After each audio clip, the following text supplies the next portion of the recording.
I heard that if you say it 3 times, you're playing with yourself.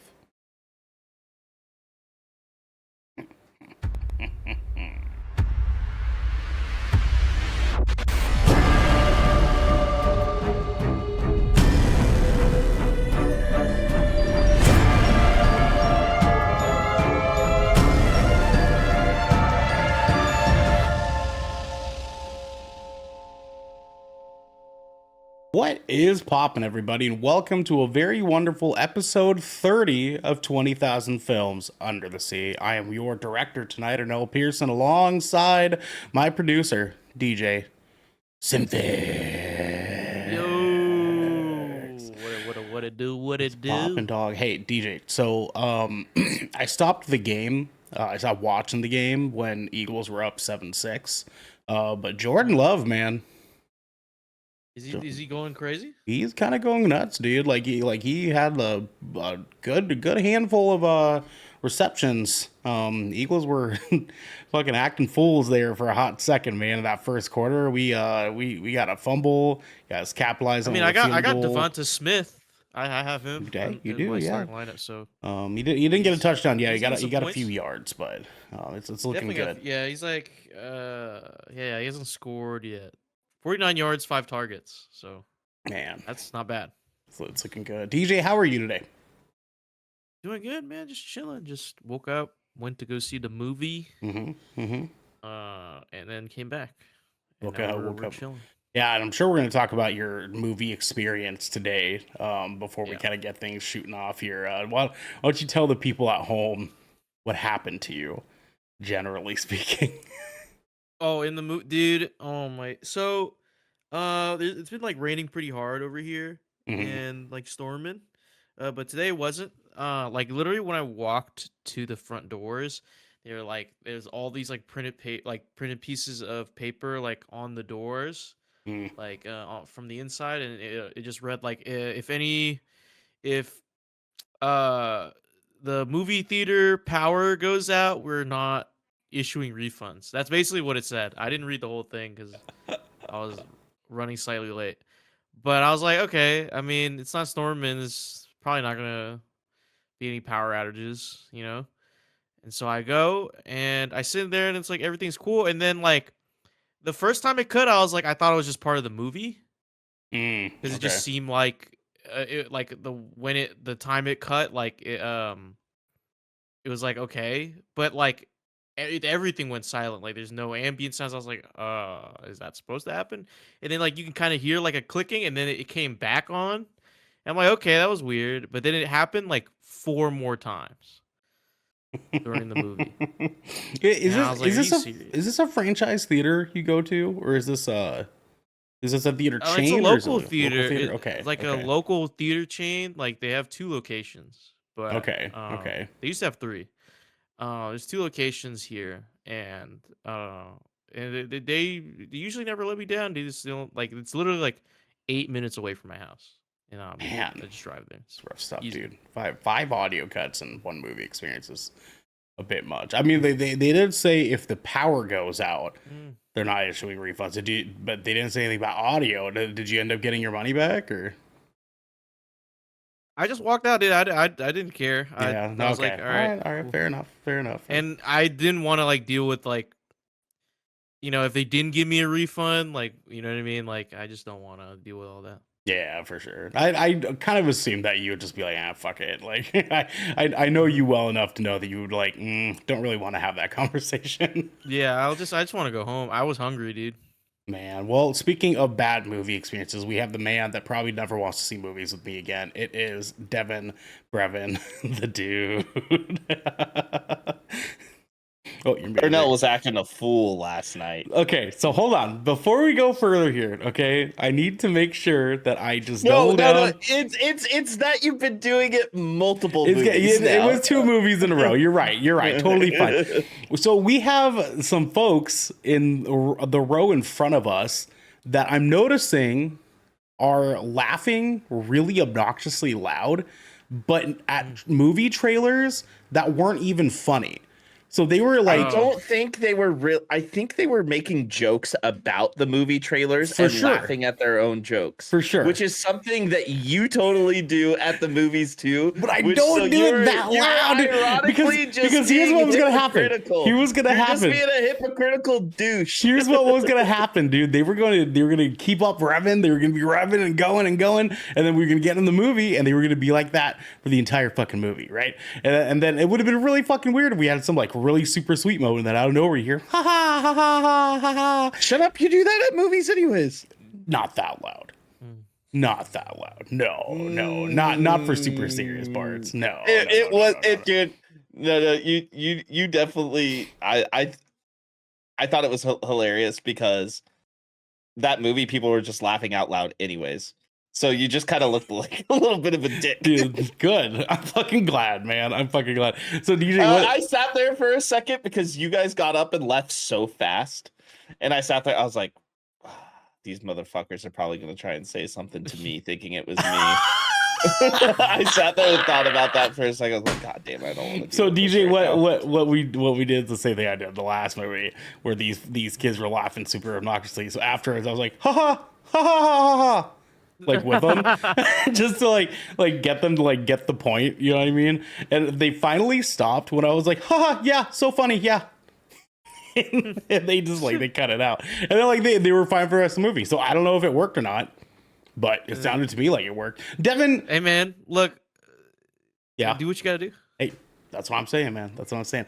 Devin, on the other hand, you have some great news today. I want to give you an opportunity here. Your new band Glass Eater released your very first song, my good sir. Tell us a little bit about it. Yeah, we released our first song and music video today, and yeah, I'm pretty pumped on it. Give us a name, give us the channel it's on.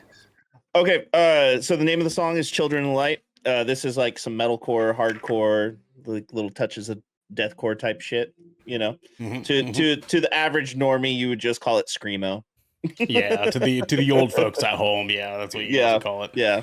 To all you normies out there. But yeah, no, we released it today. You can catch it on YouTube right now on BVTV. It's called Children in Light. You know, we're Glass Eater and Glass Leader. Glass Leader. Yeah. No, but yeah, we're releasing music. We got another music video in the chamber that'll probably be coming out in the next month or so, and there'll be more things after that, show announcements and all that good jazz. So, yeah. I want to let you know too. I went to go get my haircut last week, and when I went in, I was like, "Oh my god, is this the barbershop owned by the vocalist of Ass Eater?" And then Kyle was like, "Yeah, dude, it is." Good time, man. But it's also a good time here because this is 20,000 Films Under the Sea, your choice for all the nerdy pop media news, reviews, and discussions that you want each and every week. If you like that, you can head on over to our Discord channel where you can submit questions and topics to the show, get exclusive content, and have early access episodes before they go live on podcast and video services near you. But if you've emptied your pockets for the latest and greatest in entertainment, that's cool with us. You can watch us record this show live right here at twitch.tv/goodkraken show. If you have Amazon Prime, you also have Twitch Prime. DJ Prime Gaming. And we would love for you to give that to us to help keep the lights on and cameras rolling. But you can also support us by going to our YouTube channel, hitting subscribe, or by leaving a review on our podcast channel by searching 20,000 Films Under the Sea, and we'll be right there waiting for you. Soldier Boy Tom. Devin. Mm-hmm. Damn, you got the mega head tilt there. Jesus Christ. Is your neck okay? Fucking hey, man. Better than ever. All right, dude. The neck is better than ever. Hey, just because I'm flexible doesn't mean there's something wrong with me. That was a quote. DJ, I need you to put that in the Discord somewhere. Just yeah. Quote Devin. Just because I'm flexible doesn't mean something's wrong with me. Devin, we have some director's commentary. Guys, please check out our latest episode of Good Kraken's Death Ratio. We got a chance to talk a little bit about Concord. getting just absolutely demolished. Just PlayStation just saying, and just put him down like a fucking horse, dude. Like, it was crazy. It's crazy the way they just toss this fucking game in the trash. Oh, you know what's hilarious is them complaining we don't have enough original IP. No, Jesus Christ, I know. like, Jesus like what the Christ, fuck do you mean? You have so much IP. You're just choosing not to use any of it. well, it's crazy too, because like they just had that happen with Concord, and then now Astro Boy is one of the highest rated games of the year. Astrobot, excuse me, Astro Boy. Astro Boy is a different property. Yeah, my bad, Astrobot, excuse me. But also, guys, check out our latest episode of Splash Damage, our gameplay content over on YouTube / Good Kraken Show. DJ and Xander, well, I mean, they tried for a really long time to play Spectre Divide. They did eventually play some Spectre Divide, but we have a little bit of gameplay of a couple of matches. DJ is kind of what I was picking up. Yeah, just two. A couple matches in. How did that go, DJ? Question mark. It was all right, dude. I was just kind of pissed that it was just server issues. Yeah, and just couldn't, like, it was just terrible. I guess a lot of people were trying to play that game. Then it must have been. I guess, but you know, like if Shroud can get in a game, why can't I, dude? Fucking. Yeah, I know. Hey, man, it's not the first time that we've had that happen. Like, me and Devin had many games. Many games before you ever came along that we were like, what the fuck, dude? Like, do you remember that Ghostbusters game that came out like a couple years ago, DJ? Yeah, it's like yeah. We tried playing that and we couldn't get into a match at all on stream. Like 45 minutes in, so we just turned it off. I immediately refunded the game. Didn't even give it another shot. Yeah, it was a rough time, man. And then there were like, I think 3 other games that me and Devin alone have had that happen with. Just it's crazy, man. So you guys did the best you could. That's okay. You guys did great. Good on you for trying. Here's your trophy. But guys, you can also support us by sharing our content around on all your platforms. We're on Twitter, we're on Instagram, we're on TikTok, we're on Threads, we're on Facebook. You guys can find us all over the place. All over the place and all over your face. And same with Glass Eater. same with Ass Eater, yeah. Along with that, our merch store will be up on those things here pretty soon too. I got another box, boys. I got another box over here with your guys' names on it. You know what I'm saying? Not really. It's my name and Good Kraken's name. It's all of our names. Yeah. All of us. But DJ's hoodie should be in there. And Devin's thing should be in there too. You know what I'm saying? And then I got a hat. I got a hat too. I got a hat too. Yeah. DJ and Garrett got the cool stuff. You got the cool stuff. Yeah. We're going for cool, dude. Yeah. Cool. Super fucking cool. DJ, my boy, speaking of being cool, what are we getting into next? Well, of course, brother. We're going in to the final cut. It's the final cut down. That's exactly how it goes, dude. Guys, tonight for the final cut, we are talking Beetlejuice. I'm not going to say it the third time. Beetlejuice. Oh, you motherfucker. After family tragedy, 3 generations of the Dietz family return home to Winter River. Still haunted by Beetlejuice, Lydia's life is turned upside down when her teenage daughter, Astrid, accidentally opens the portal to the afterlife. Released on September 6, 2024. Directed once again by one Tim Burton, who directed, if you don't know, the original Beetlejuice from 1988, The Nightmare Before Christmas, Charlie and the Chocolate Factory, and many other classics in cinematic history. Written by one Alfred Goff, Miles Millar, and Seth Grahame-Smith, who have done works in Spider-Man 2, Shanghai Nights, and the Lego Batman movie. All great movies. Alfred, go. Go, is it go? Go, Goff, my bad. Go. Alfred, There's go. no F. There's no F. No, GH sometimes has the F sound. Yeah, like cough, dude. Cough should not spelled COUGF. Yeah, co. Get fucked, Devin. Go. Yeah, so funny, yeah. Music by one Danny Elfman, who worked on Wednesday, Men in Black 3, and Spider-Man 3. Devin, could you get us a box office number really quick? updated? Updated. Yeah, Yes, yeah, sir. yeah, Thank yeah, you, sir. yeah. We got a budget of $100 million. And honestly, like that felt right for the amount of practical effects that they had in this movie. Super interesting that they even hit that there. Devin's got our box office numbers, but in the meantime, a run time of 1 hour and 44 minutes. And our box office so far is, Devin? $350 billion. Since it's Beetlejuice, it keeps coming up with the original. You can type in Beetlejuice 2. It's been coming up that way. Yeah. I know when I was kind of like looking earlier at some stuff, I was like, why the fuck does it keep doing that?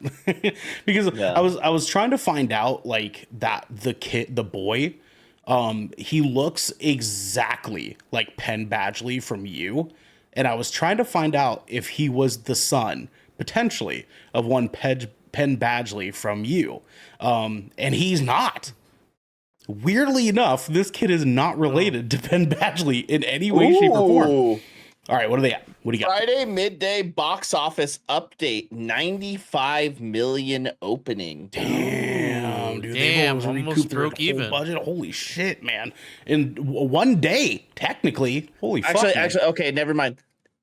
It is on its way to 95 million through pre-sales today. Gotcha. Okay. But okay. it has 38 million as of now. As of currently. Okay, thank you for that fix up, sir. Guys, some fun facts for you here. Tim Burton has said that this film would only be made if Michael Keaton would return to reprise his role. Keaton said in March of 2014 that this is the only sequel he's interested in doing. Michael Keaton said he and Tim Burton were particularly interested in doing a film that wasn't too technology heavy. They wanted it to have the same practical effects of the original. And goddamn did they do that.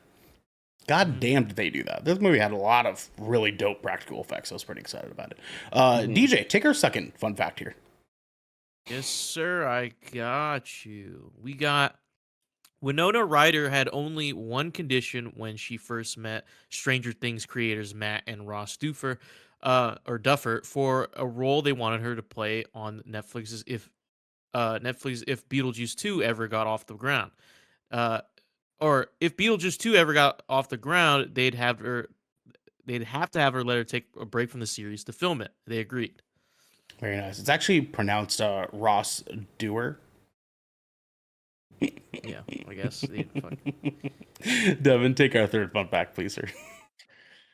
Jeffrey Jones won't reprise his role as Charles Dietz due to his current status as a sex offender and subsequent retirement from acting. There was some speculation that the role would be recast. The teaser confirmed that the character has died. That was a pretty fucking genius way for them to handle him not being in this movie. Fuck you, Jeffrey Jones. Fuck you, pal. You don't get to be in this. Oh, man. Good stuff, dude. Boys, let's just go ahead and get right on into it. DJ, I want to swing it to you. I know you had a little bit of a interesting experience, my good sir, but what were your thoughts on Beetlejuice? Beetlejuice. So, despite the 5 audio cutouts, it only lasted for like 10 seconds at the most, but that's okay. Still I was going to ask that. Okay. Like how long disruptive they were? Sure. Like 10 to 30, but like you could have a lot of dialogue in those seconds. You know what I mean? Right. And sometimes it happened during dialogue or during like an intense scene, like just the music would just boom, everything cuts out. And like I could hear other people breathe. Like that's how silent the movie theater is. Oh, God. Yeah, dude, you could hear a cough like from like 4 rows down if you hear a co. Really bad. Yeah, hear a co. This film was pretty fun. I say I enjoy myself. Of course I've never seen the original one. I wanted to go into this film with the mind that 1988 was a long time ago, and you know, if someone wanted to watch this movie today, dude, they're just gonna watch the new one. So, like me. So, just watching this and seeing this film, it has a lot of charm. Uh, I specifically remember I forgot her name, but they were like recalling a story, and then it just cuts to like this really bad like 3D animation Oh yeah. Oh yeah. of a plane crash in the water. That was good. That was good stuff, man. uh, I thought that was really really funny. Um, yeah, this film was pretty humorous. Um, the pacing of it was it felt off to me. I just I didn't know like I didn't know how to piece it together. Like it's sometimes it felt like okay, now we're about to take it off the ground, right? And then we're back at the landing strip, and then oh shit, now we're 30,000 feet up, and now we're coasting. We're going back down. Like it felt weird. It felt like the pacing felt a little weird with this film. Um, I do like some of the like the humor is at the forefront here. I enjoy.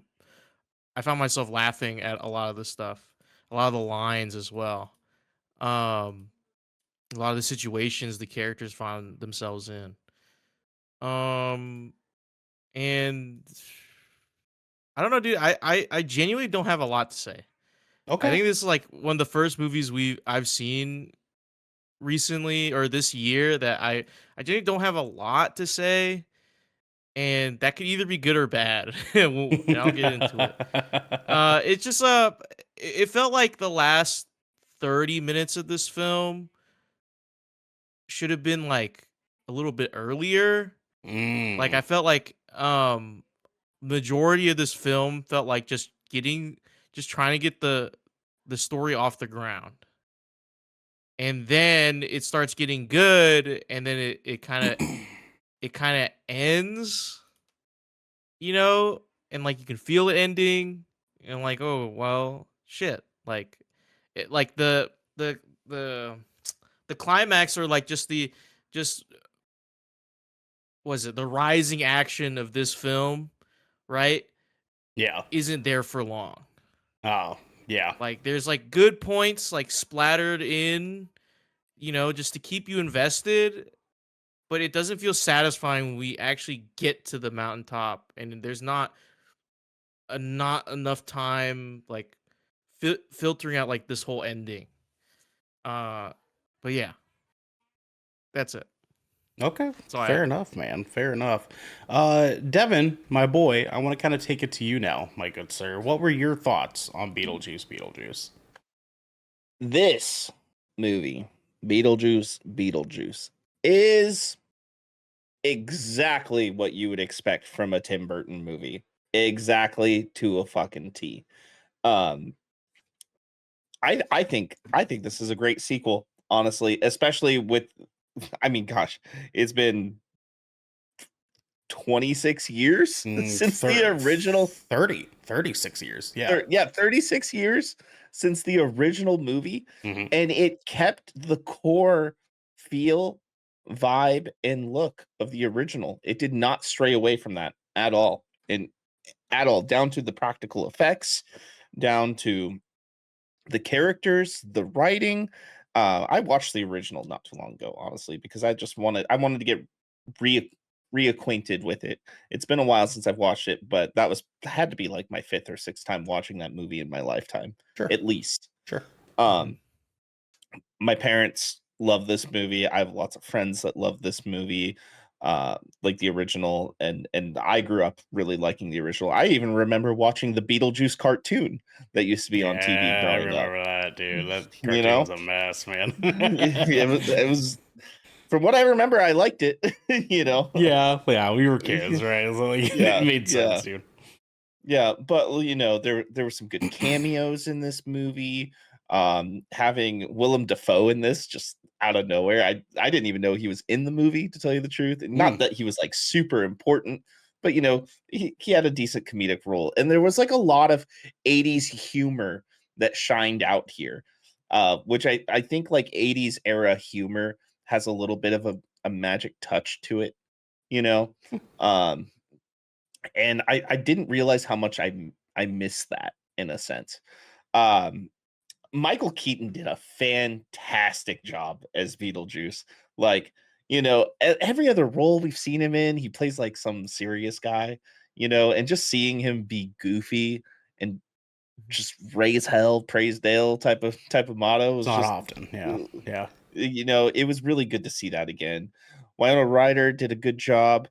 Um, uh Jenna Ortega did a great job. She's a fantastic actress, and I could really see her doing a lot more. And I really like how she's clinging on to this like spoofy horror like Hmm. type of vibe and actress. I want to see her in more stuff. Would like to see her in some like, you know, more serious horror roles, like good storyline based movies, too. Um but I enjoyed this movie. I had a good time. We were laughing. There was some really good jokes that happened, and just some like off the wall type shit that just happened throughout the movie. What's the character? I forgot his name already. Which The one? the the wannabe stepdad. Oh, we could just Rory. Rory. Oh yeah, my yeah. god, dude. That He was fucking guy, so dude. cringe. But I love how it was written because it made all of us just go, like you Yeah. could feel everybody in the theater every time he talked. Everybody's like, oh my god. Fuck And that and that guy, yeah. yeah, but what I liked about it is that this is Tim Burton writing. He always implements like a couple characters that are super cringe for people to hate. They're not necessarily really bad or anything, but it's just like, oh, come on. Ah, Yeah, yeah, Mhm. yeah. like Okay. like and I like that. This was a classic Tim Burton movie already. I do want to see it again. Um Oh, okay. All right. yeah, and yeah, I had a lot of fun with this movie. It made me laugh a lot, which I wasn't expecting. I kind of went in like, it's Beetlejuice, blah blah, blah, we'll see how it goes, just kind Yeah. of like on the fence about it, because we've had some really bad movies this year. Hmm. Like Yeah. some really bad movies this year. Like 2024 has been one of those years where we have really great movies and really terrible movies. Yeah, unfortunately. Mhm. Unfortunately, Yeah. man. So yeah, no, I enjoyed it. Yeah. Well, funny enough, I feel like I am perfectly right in between the both of you. Because I think that this movie was aggressively fine. I don't think it was bad. I don't think it was excellent. I will say that the humor in this movie is most definitely the like best part of this movie. I like, dude, me and Devin were fucking cracking up for like a majority of this fucking movie. Like I was expressing to Marilyn afterwards that like I I was fucking losing my mind every time that Willem Dafoe was handed another cup of coffee. Like Yeah. it was just something so small and insignificant. It had nothing to fucking do with anything, and I just could not stop laughing every time that happened. This movie's got some very wonderful humor, and I think that it is definitely nostalgic for Devin and I because it's that sort of like. That sort of like smoking gun humor from like way back in the early 90s that like we kind of saw in like goofy TV shows or like the all sorts of movies with like I don't know Martin Sheen and stuff like way back in the day like had this kind of like goofy sort of more slapsticky humor than like is very common at all these days. Just doesn't really exist. So this sort of like very lighthearted, not innocent, but kind of innocent humor really worked for me. Every single joke landed. I was there for it. It was a really great time. I was mostly bummed by the lack of Beetlejuice in this movie. Because Michael Keaton is so good in this film, and he's so not the main character.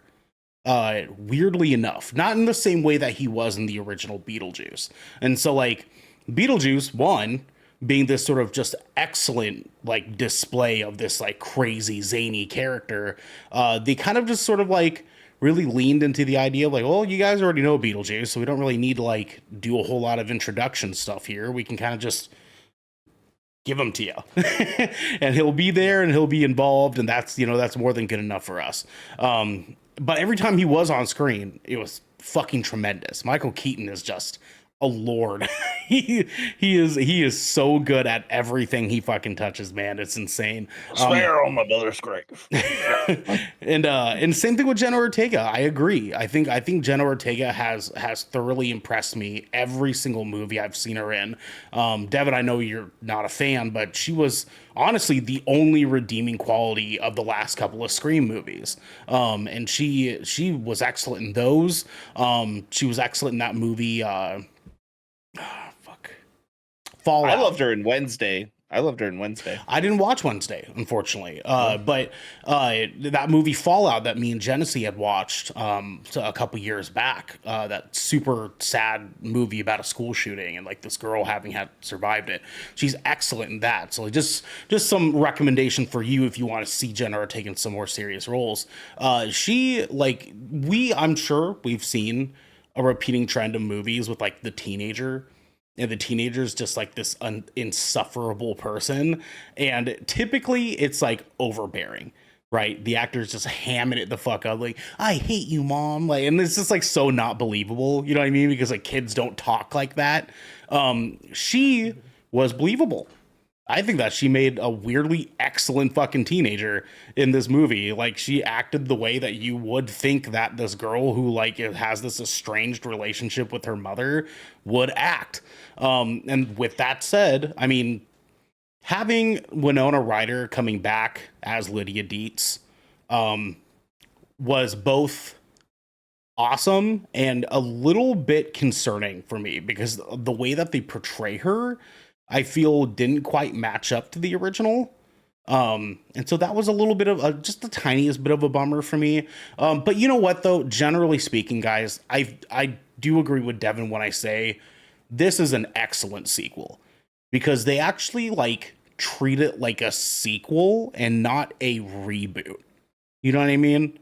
Like, and I think that's probably the best part about this movie, is that it just feels like a good sequel. They don't do too much to like remind you of the original. They don't do too much to give you like new refreshing characters or like all this other stuff. They really just kind of like took what they left off with and just re-represented, you know, and like that felt right to me for this movie, especially a movie like this, because it's like Beetlejuice, and I'm sure you guys can agree, is a wildly popular movie. What, like, everybody knows, even if they haven't seen Beetlejuice, they know what Beetlejuice is, right? Like, I would go as far as to say, and yeah, I mean, like, I think that they knew the assignment and kind of just, you know, wanted to make sure that they did the honors to the original. I just think that, you know, I am kind of in DJ's lane when, you know, he says that this movie's pacing is a little bit weird. And I mean, because for me, I think the biggest grievance I have with this movie is the villain, because this lady, like, non-existent, is pretty much like doesn't even need to be in this movie. Like, she effectively is used as a like plot device to explain why Beetlejuice is popping up again, and that's kind of like it. and they spend the whole movie making her this like terrifying, horrifying, just such an intimidating force that she's like going around doing these things, and then by the end of the movie she does nothing. And I was like, wow, dude, I'm really so happy that you guys gave us this character to pop up at the end of the movie and do jack shit. Oh my god, Danny DeVito. that was a goofy fucking cameo for sure. But I will say, when Beetlejuice gave the backstory to her, though, that was so good. Yeah, that was so fucking funny. That was so the like good. Telemundo thing. That was so fucking Yeah. good, dude. That was fucking rad. Like, see, that joke hit really good, and also God, what's the other part? Anyways, continue on. I think the baby had us fucking Dude, dying. the baby. The baby had us fucking cracking up. Yeah. Yeah. Me and Devin were near crying. Man. Like, baby segments were cool. or like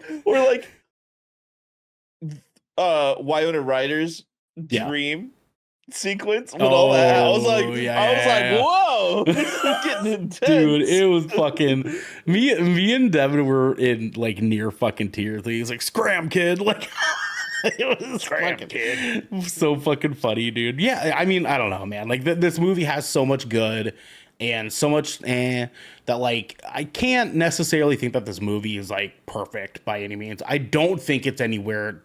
It's not good as the original. It's just not. If you're expecting the original, it's not here. Like this is not the original movie. But the humor is good enough, I think, to make this movie stand out on its own 2 feet. And so, with that said, boys, this might actually be a quick one because I think we all have pretty generally decent feelings about this. DJ, should people see this movie right away? And what's your score? I feel like you should see this movie right away. It's fun. It's it's like it's a movie. You know what I mean? It's not like a bad watch or anything. It's a movie, man. It's an alright movie. I'm gonna give this a 6.5. Ooh, okay, 6.5. I like it.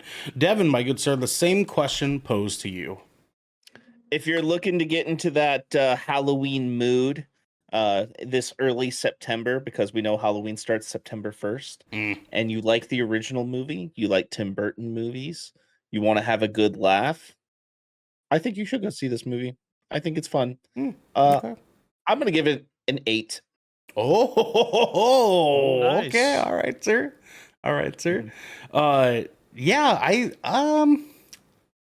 Yeah, sure. I'd say see it right away. I think that this movie, it holds up well enough to justify that. It has its moments, but generally speaking, it's right around that perfect time of year. Honestly, guys, I'm a little surprised they put it out this early. I think it's because there's a ton of other movies slated for October, like horror movies and stuff. Yeah, maybe. Yeah. That would make sense. I don't know. If it felt like it would have been a really, really great like early October flick. Yeah. Or even like late September. But I still really enjoyed this movie. And I know a lot of people who have seen this movie already, surprisingly. Like a lot of my friends have gone and saw this movie last night, which I wasn't. Usually I'm one of the first people that sees it out of everybody I know. Yeah. And general consensus is almost everybody I know loved it. Yeah. I mean, like, and see, that's the thing is like, I don't hate this movie. I think that it is serviceable. And because of such, I'm going to be giving this movie a 7 out of 10, which lands us at a 7.16, which we can round down because that's like right there. We can give this movie a good old 7 out of 10. It's good old 7 out of 10. Yeah. Yeah, man. I think that this movie has some fucking moments I think I'm gonna be thinking about for a long while. Like everything to do with Willem Dafoe in this movie is so good. Dude, it just feel free to get my autograph. The show is fucking killing me, dude. And like I said, every time that girl with the coffee cup would come up, when that one character pops up, and we see the results of him flapping around all over. Yeah. Cracking up over that. I was like, oh my fucking God. And I feel like this movie just had good dad humor. It had good dad humor. And I like that a lot. I like good dad humor sometimes. But like I said earlier, it just had the essence of the original. It had like that late 80s comedy just throughout the whole movie. And it hit well. It's a Tim Burton movie. It is like 100% a Tim Burton movie. And funny enough, the dad humor was closer to stepdad humor for a movie with a really bad stepdad. Yeah, that worked really, really well for us. Because that guy was a piece of shit. Fuck that guy. Oh, don't worry, they're defanged. Dude, I laughed so hard when that happened. I was like, "Oh damn, they did that!" Dude, I had a fucking gut feeling when she said that. I was like, "They're not gonna be right." Like that was fucking good stuff, man. But it's also some good stuff is this show, because this has been 20,000 Films Under the Sea. Your choice for all the nerdy pop media news, reviews, and discussions that you wanted each and every week. If you liked what you heard, you can head on over to our Discord channel where you can submit questions and topics to the show, get exclusive content, and have early access episodes before they go live on podcast and video services near you. But if you've emptied your pockets for the latest and greatest in entertainment, that's cool with us. You can watch us record this show live right here. Twitch.tv/Good Kraken Show. Also support us by going to our YouTube channel, hitting subscribe, or by leaving a review on our podcast channel. By searching 20,000 Films Under the Sea, we'll be there waiting for you. It was a short one tonight, guys. I didn't want us to beat a dead horse or anything, so this felt right. This felt okay. Yeah. But until next time. Oh, okay. Beetlejuice. Beetlejuice. Feel free to get an autograph. How many Beetlejuice gets the center of Tootsie Pop? Oh, wow. 2023.